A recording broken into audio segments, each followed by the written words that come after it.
Current దిక్కు లేదు. Current గురించి మాకు ఏ దత్తుడు ఏ నాయకుడు ఎవరు కూడా మాకు సాయం చేస్తలేరు.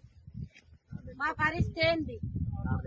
నార్లు ఎండిపోతున్నాయి. ఇప్పుడు మాకు ఈ నార్లు ఎండిపోయినాక ఇప్పుడు ఇవి పొట్ట దెబ్బ కొట్టే పవిత్రం అయిపోతున్నది.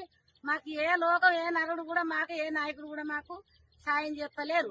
5 మంది కరెంట్లు ఎండిపోతున్నాయి. మేము చెప్తే కరెంట్ వాళ్ళు కూడా మీదోళ్ళు కూడా ఎవరు కూడా పట్టించుకుంటారు, ఎవరు కూడా చెప్తలేరు.